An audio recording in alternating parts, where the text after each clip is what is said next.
సుబ్బన్న, ఓ సుబ్బన్న. అయ్యా వస్తున్నానయ్యా. సుబ్బన్న, నీవు కష్టపడి బాగా పని చేస్తున్నావు. మరి యేసు ప్రభును నమ్ముకొని పాపములు ఒప్పుకొని బాప్తీసం పొందకూడదా? అయ్యా మీరే చెప్పారుగా, ఈ లోకమునకు పాపము రావటానికి కారణము ఆదాము అవ్వాలని. అయినా తినవద్దన్న పండు ఎందుకు తినాలి? అసలు వాడిది తప్పు. మారు మనసు వాడే పొందాలి, నేనెందుకు? చూడు సుబ్బన్న, ఆ స్థానంలో నీవున్నా నేనున్నా అలాగే చేసి ఉందుము. అయ్యగారు నేనెందుకు చేస్తా? నేను ఆదాము లాంటి వాడని అనుకుంటున్నారా? నా సంగతి ఇంకా మీకు తెలియలేదు. సరేలే, నీతో వాదించి ప్రయోజనమేమీ లేదు. ఒకరోజు నీవు తెలుసుకుంటావులే.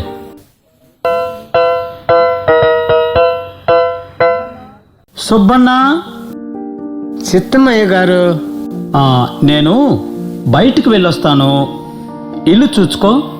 ఆ పెట్టి దగ్గరకు వెళ్ళకు, అది తెరిచి చూడకు. సరేనండి అయ్యగారు.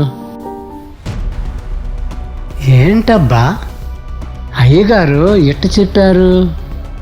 ఎప్పుడు నన్ను నమ్మి ఇల్లంతా నాకు అప్పచెప్తారు. ఎన్నెప్పెడి తాళాలు కూడా నా దగ్గరే ఉంటాయి.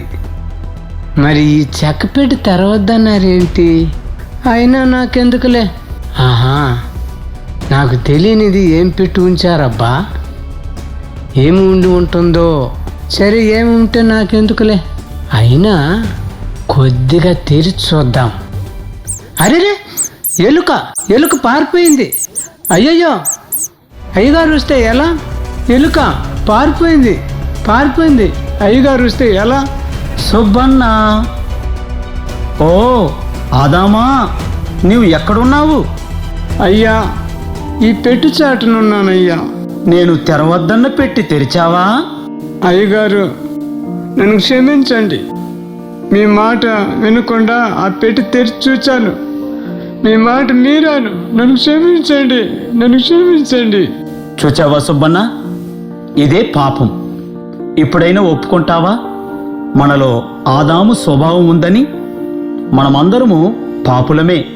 అయితే మన పాపములను మన ప్రభువు దగ్గర ఒప్పుకుంటే ఆయన మనలను క్షమించి మన స్వభావమును మార్చి ఆయన బిడ్డగా చేర్చుకుంటాడు. ఎప్పుడైనా మారుమనసు పొందు. తప్పకుండా అయ్యగారు.